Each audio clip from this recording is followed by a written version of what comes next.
Alright, thanks for watching tonight's video. Alright, what you see right here is another inequality because it doesn't have an equal sign.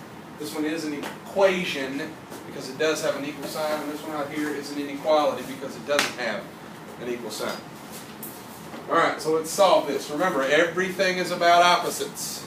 So what you have to do here is instead of adding the 8, I'm going to subtract the 8 from both sides. This one over here basically goes away.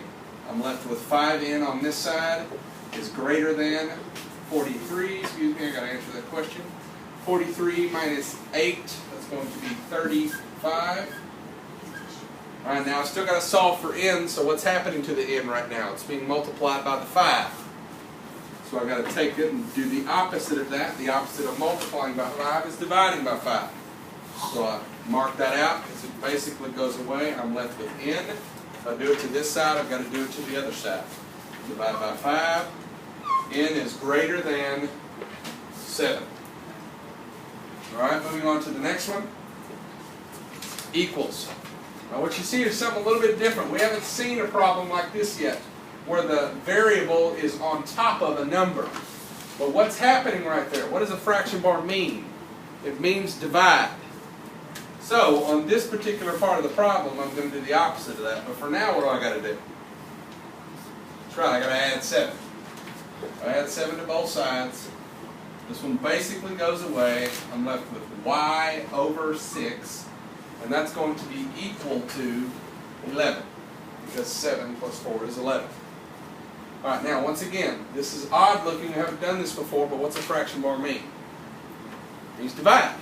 So instead of dividing, I'm going to multiply by 6. Now notice kind of the odd way I wrote that.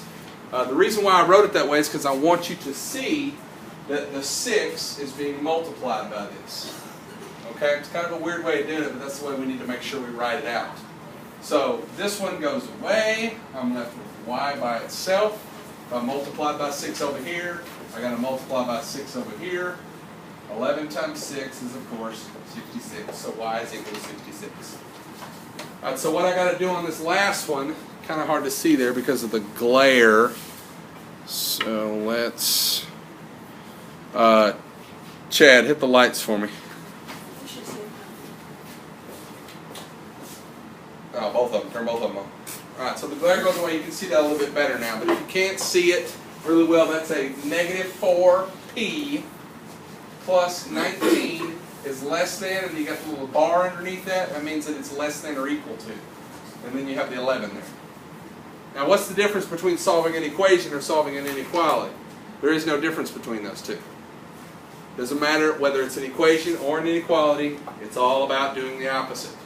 So instead of adding 19, I'm going to subtract 19 from both sides. Okay? Alright, after this, this goes away, and I'm left with negative 4p is less than or equal to, and then 9 minus 19, 11 minus 19.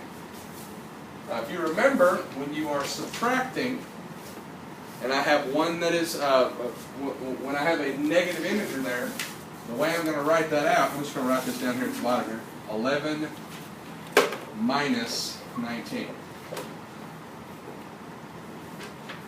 If I have 11 plus negative 19, how many, do I have more negative counters or do I have more positive counters?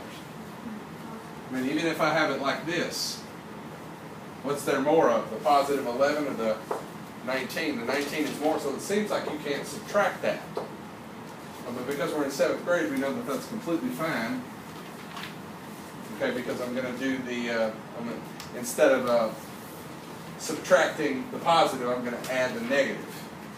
So I'm left with negative 8, because 19 minus 11 is 8, and then I keep the sign of the larger number.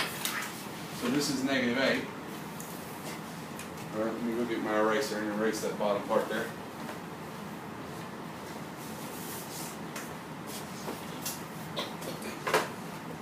Alright, your little project is to finish the rest of this problem. Bring that to class tomorrow.